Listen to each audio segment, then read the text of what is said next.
Son las 8:34. Recibimos ahora al defensor del pueblo, doctor Walter Gutiérrez, quien ha sido decano del Colegio de Abogados de Lima y a quien este tema de la violencia ejercida contra mujeres interesa desde el punto de vista ciudadano y jurídico desde hace mucho tiempo.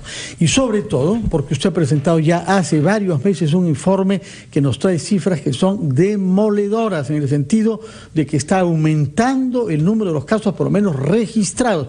Y hay una cifra que choca particularmente porque ha establecido usted que hay un total de 18 mujeres que han sido quemadas en el Perú en los últimos tiempos y ninguno de los agresores ha recibido sentencia. ¿Qué está pasando? ¿Dónde está fallando nuestro sistema general de protección a la dignidad y la integridad de las mujeres peruanas? Y habida cuenta que somos uno de los países récord del mundo. Creo que es el tercero, el país con más violencia contra la mujer. Fernando, buenos días. Aldo, Patricia, buenos días. Bienvenido, ¿cómo está? Sí, este tema nos tiene que preocupar a todos porque tenemos que preguntarnos qué es lo que está sucediendo, porque todas las cifras escalan todos los años.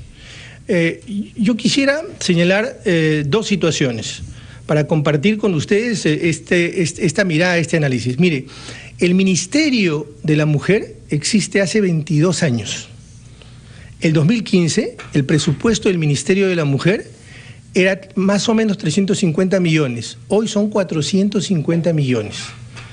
Lo que se conoce como el CEN, el Centro de Emergencia Mujer, tiene 19 años, 18, 19 años.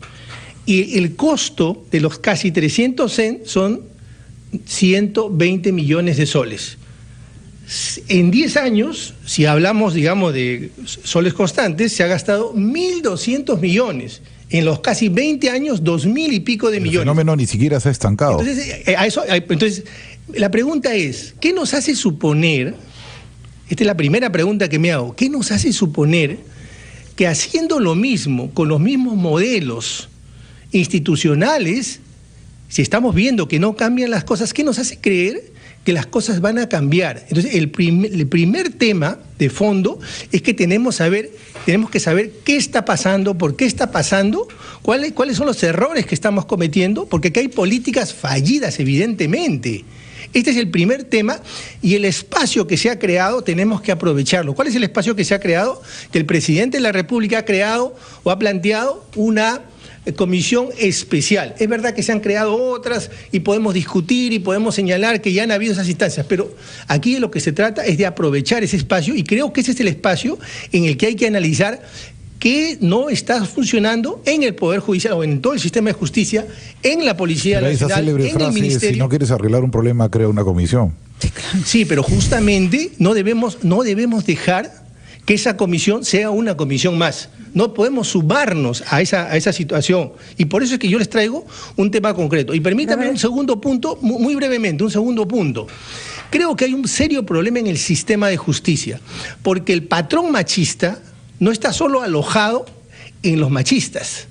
Es un patrón de la sociedad y muy desafortunadamente, aunque hay jueces y fiscales que sí entienden la igualdad entre hombre y mujer, la igualdad de género, sí lo entienden, desafortunadamente en el sistema de justicia también está instalado un patrón machista. Si no, dígame cuál es el denominador común entre el caso Arlet Contreras, Eivy Ágreda y Juanita Mendoza. Yo les voy a decir cuál es el caso, el patrón, el denominador común. ¿Cuál es? El indubio pro agresor. La duda a favor del agresor. La duda en favor del agresor. Eso es lo que se está instalando y contra lo que tenemos que luchar. Porque vemos que resulta que en el caso de Arlet Contreras fueron lesiones leves en primer lugar y luego libre y luego exculpatorio. Ahora, ojo que eso es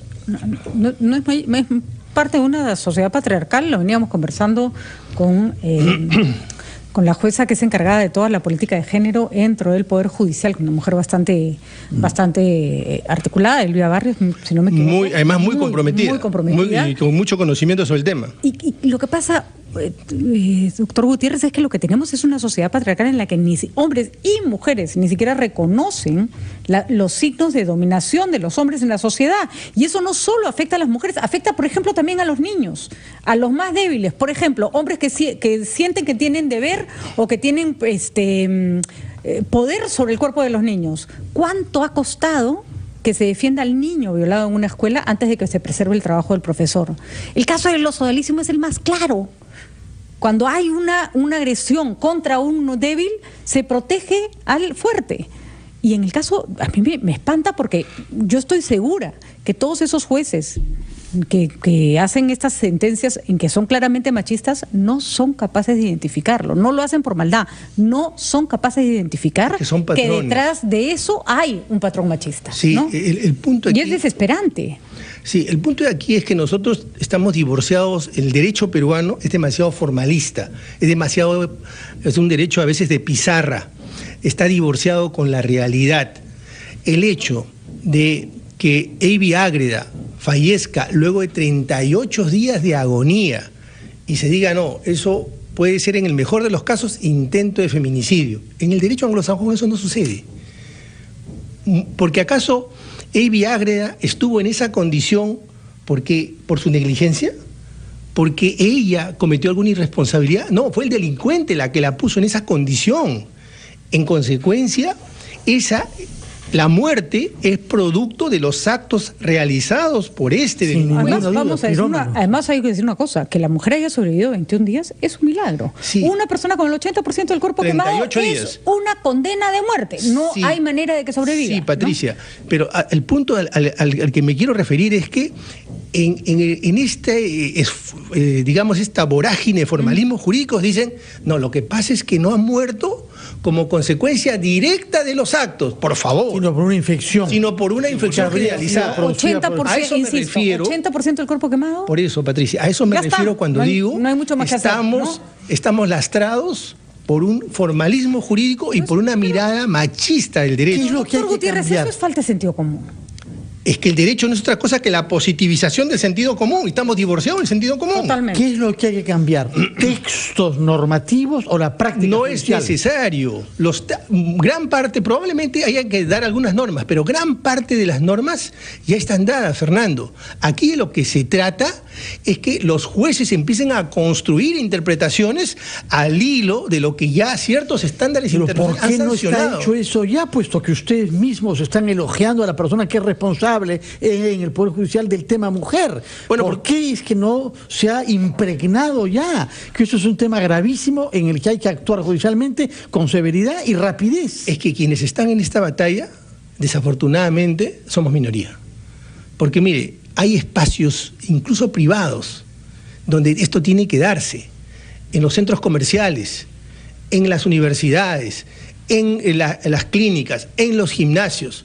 Existe una ley que es la 30314, que establece que los gobiernos locales tienen que dar una ordenanza municipal para justamente atajar, detener el acoso sexual, que es la antesala y que luego puede escalar y terminar en lo que hemos visto. Hablando de estos problemas... Mire, de los 43 distritos de Lima, solo 18 han dado la ordenanza municipal. La batalla la tenemos que dar, Fernando, en todos los espacios, no solamente en la radio, en una entrevista o en una campaña que hagan los medios, y no solamente en la Defensoría del Pueblo, y no solamente unos cuantos jueces, en todos los espacios. Ahora, hay un debate sobre el tipo. Se ha escrito y se ha hablado que lo que ha sucedido aquí no es un feminicidio, sino un homicidio calificado. ¿Cuál es su opinión en este caso de esta pobre señora quemada? ¿Fue homicidio? Bueno, para mí claramente es un feminicidio. ¿Cuándo hay un feminicidio, Aldo?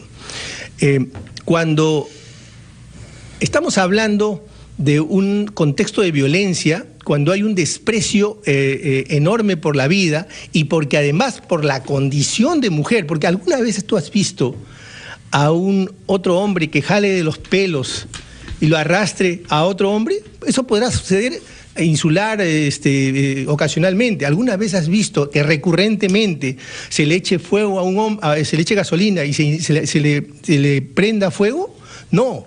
En esa conducta hay un desprecio por la dignidad, por la integridad. Los asesinatos de los narcos, asesinatos muy crueles. Pero ya, de acuerdo, totalmente de acuerdo. Con ácido y... Ya, pero ese es otro... Pero no motivados por el hecho de ser hombres, ¿no? Sino por el hecho de ser narcos, probablemente. Exactamente, esa es una muy buena acotación. No es por el hecho de ser hombre, sino porque allí la violencia es el lenguaje. Pero aquí es por el hecho de ser mujer. Mira, esta pareja de de la hermana de Juanita, ¿por qué? Yo me pregunto, ¿por qué no agredió a su hermano? ¿Por qué no agredió a su esposo? Al esposo del hermano. Claro. No agredió a nadie. Decide agredir a la hermana. A ningún varón de la familia. Lo que quiero señalar con esto es que sí existe un tipo, en los hechos, no en la formalidad legal, en los hechos sí existe un tipo de feminicidio. Ahora, hay una suerte como de desprecio a lo que le ocurre a las mujeres. Le pongo un caso que a mí me ha dejado espantada, que además lo he hecho notar dentro de nuestro propio medio. Le dejo planteado el tema antes de ir a la pausa. El caso, por ejemplo, de trata que involucra a esta ciudadana española. Hay 2 ciudadanas peruanas. ¿Alguien sabe cómo se llaman? Sí. ¿Alguien le ha contado su historia? ¿Alguien ha dicho que sobre esas mujeres, o por lo menos una de ellas, había denuncia y había una familia buscándola? No, es la española y 2 mujeres. O sea, así tratamos los medios, la policía, nuestra justicia, a quienes son víctimas dentro de nuestro propio territorio. Doctor Walter Gutiérrez, yo le ruego que se quede con nosotros para la pausa y queremos preguntarle también sobre estos audios que plantean dificultades también respecto a nuestro Poder Judicial y sobre todo el Consejo Nacional de la Magistratura. Primero la pausa.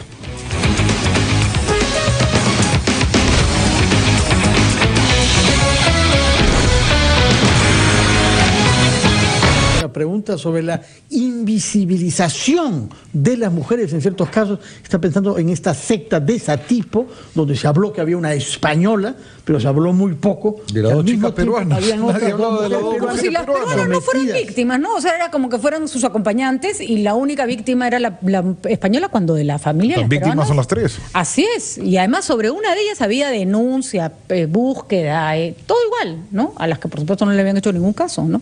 Doctor Walter Gutiérrez, ¿cómo hacemos para dar esta batalla de una manera victoriosa? Bueno, como digo, me parece que tenemos que destruir estos patrones machistas en todos los espacios, en el espacio privado, pero particularmente en el espacio público, porque si el Estado no hace su papel, ya todo está perdido. Y desafortunadamente, el patrón machista está instalado también en los funcionarios públicos, y no debería ser así. Particularmente en el sistema de justicia, entendiendo el sistema de justicia como también la policía, la fiscalía, el Poder Judicial, todas las instancias de justicia tienen que entender esta visión de igualdad. La invisibilización, disculpa Pati, la invisibilización garantiza la impunidad, garantiza nuevas agresiones. Lo que preocupa, doctor Gutiérrez, es que se dice, esto se arregla con educación. Ok. Es a largo plazo. Ya, ok, pero empecemos por el lado de educación. En casa, un padre machista y una madre machista, porque existen de mujer y hombre, no van a poder inculcarle a un niño algo distinto de lo que hay en la sociedad. Ok, lo mandamos al colegio. Ni siquiera sabemos qué queremos poner en los textos escolares. Le ponemos en un texto de comprensión lectora un texto que dice que la mujer tiene que ser virgen hasta los 24 años. Con lo cual, si alguien pierde la virginidad antes de los 24 años, supongo que el papá tendrá derecho de pegarle un manazo a su hija. Por cierto, si el chico pierde la virginidad a los 24 años es considerado un tonto, ¿no? Por no decir algo peor. Entonces, ¿de dónde? Yo después de lo de los textos escolares me pregunto, ¿entonces dónde? Si ni siquiera podemos saber qué le vamos a poner a un chico en un texto escolar, ¿de qué estamos hablando?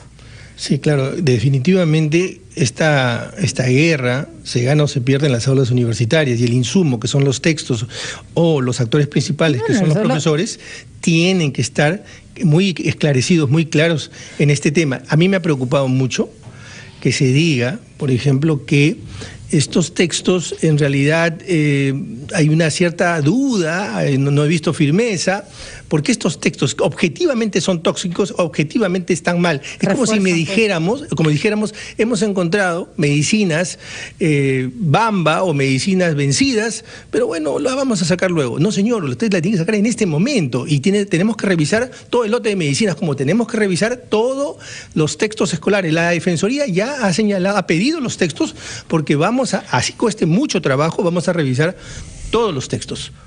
Porque no es un tema solo de enfoque de derechos. No, hay un sesgo político bien fuerte en varios textos. Es probable que también un sesgo político, y también un tema que está en las matemáticas. No tan malo como el otro, también sesgados. Pero hablemos del enfoque de género, que es lo que nos interesa en este punto. Lo otro me parece perfectamente debatible, y además hay imprecisiones incluso.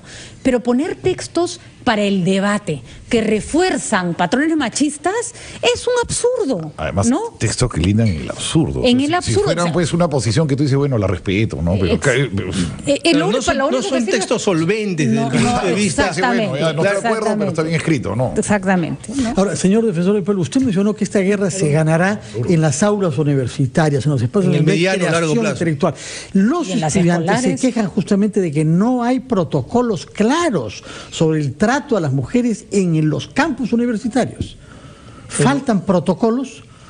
A ver, aquí nuevamente el Estado no hace su papel, porque existe la ley universitaria. El centro de la educación universitaria es el estudiante universitario. Y existe una norma explícita respecto a la violencia, al acoso. Existe una norma explícita en la ley universitaria. Y existen normas infralegales que establecen una obligación a la SUNEDU. Ha sido la Defensoría del Pueblo la que ha señalado que las universidades no tienen estos reglamentos o protocolos sancionadores, sino apenas 3. En la Universidad San Martín de Porres se ha dado un hecho. Y yo tengo que saludar que el propio rector me ha llamado por teléfono el día viernes y se ha preocupado por el tema, y haciendo de esta situación veo una oportunidad y nos ha señalado todos los pasos que ya dieron, la separación que me entiendo han realizado. Pero estamos hablando de 40 y tantas universidades que han sido licenciadas y solo 3 tienen los protocolos. Y la SUNEDU, me pregunto, ¿ha hecho una supervisión? ¿Y las otras que están en proceso de licenciamiento? Entonces, si no damos la batalla en todos los espacios, y no la estamos dando, parece que esta es una batalla solo de la policía, solo del Poder Judicial y solo de algunas ONGs. Claro, lo que usted ha dicho, se ha invertido un montón de dinero en el Ministerio de la Mujer y el fenómeno no deja de crecer. Entonces, algo no está funcionando. Y nada nos hace suponer que haciendo lo mismo vamos a cambiar las cosas, van a agravarse. Ni siquiera se ha estancado el fenómeno, ha crecido un montón. ¿Y tenemos cuántos años en el Ministerio? 20 y tantos años. 1.000 millones de soles. 2.000 millones de soles gastados y se siguen matando a la gente, a las mujeres. Bueno, en todo caso contamos con usted, señor Gutiérrez, para que su voz como jurista se haga oír y como defensor.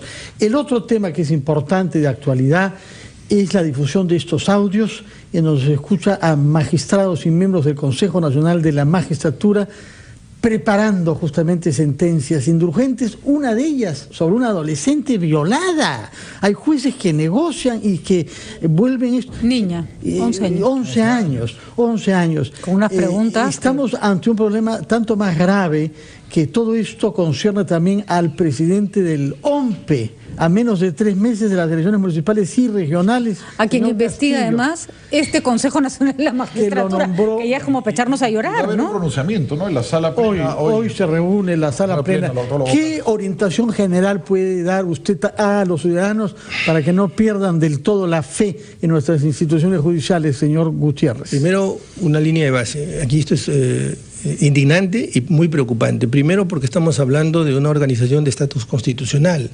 El Consejo Nacional de la Magistratura, los miembros, tienen el privilegio del antejuicio. Y por otro lado, estamos hablando de un vocal supremo, que también es un funcionario de altísimo nivel y también tiene este privilegio del antejuicio. A mí me parece, en primer lugar, una investigación inmediata, tanto interna como la que ya ha anunciado, y hay que saludar positivamente, el Ministerio Público.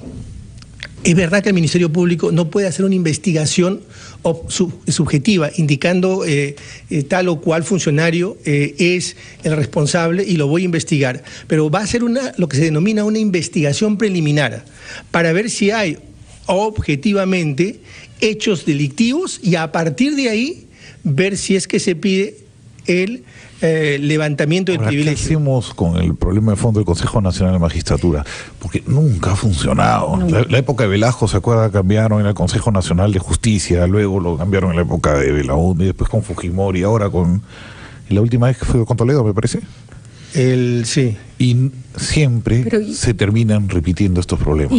¿Cómo escogimos a los jueces? Y el audio sobre que han colocado a una persona encima de otra, le dice, hemos tenido que sacar a la que iba segunda y nos ha costado trabajo. O sea, hay una pobre persona a la que le correspondía entrar que la sacaron para que entre un recomendado. Por lo menos el tráfico de influencias, por lo menos, empezando por ahí. Bueno, yo quisiera hablar en condicional hasta que no se conozca todo y se vea la investigación. Evidentemente se perfila la figura del tráfico de influencias, pero el concepto del Consejo Nacional de la Magistratura es un buen concepto como concepto, Pero cuando manoseamos y queremos que ingresen tan fácilmente personas que no tienen formación o que no tienen una suficiente trayectoria, vamos a tener una institución débil. ¿Y qué hacemos? ¿Buscamos un agente externo? De repente un G-Hunter, SGS, el Colegio de Abogados de Madrid, de repente alguien que no sea peruano y que los elija, porque desde que yo tengo memoria hay estos problemas, ¿no? Un sistema de elección transparente y que uno sepa exactamente qué puntaje hubo en cada yo creo que es terrible,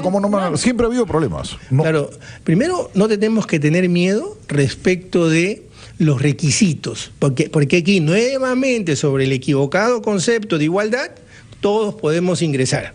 Y ese todos podemos ingresar no es verdad. No, la meritocracia va primero. Ya, exactamente.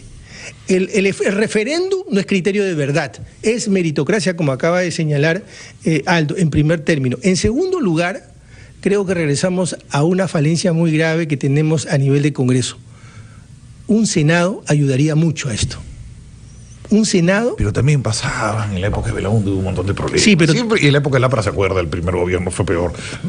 El Senado tampoco soluciona. Pero es que al Senado tienes que acotarle también la manera de elegir. No se trata de aquí de elegir de espacios de poder. Se politiza. En el Senado también elegía, bueno, no voy a dar nombres de políticos de esa época, pero usted sabe quién era muy importante en la época de Belaúnde y él nombraba a los jueces.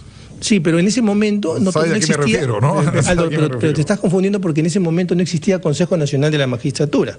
No, era directa la elección. Sí, pues. Entonces todos pasaban, desfilaban por el Congreso. He visto desfilar por el Congreso. En el Congreso, ¿no es cierto? Entonces, justamente el Consejo Nacional de la Magistratura sirve para eso. Pero aquí lo que no debemos hacer es dinamitar las instituciones. De ninguna manera. Bueno, se dinamitan solas, ¿no? Sí. O sea, contamos con usted para eso, señor Walter Gutiérrez, defensor del pueblo. Gracias por su presencia. Gracias. Y lo alentamos a que mantenga esta doble batalla, por una parte contra la violencia que se ejerce en nuestro país contra mujeres y la discriminación en general, y también por la transparencia en los sistemas judiciales, en lo cual no hay lucha posible para sacar adelante en nuestro país. Muchas gracias y que tenga buenos días. Gracias. 8:58, hacemos una pausa y retomamos ampliación, esta vez hablando de Agrobanco.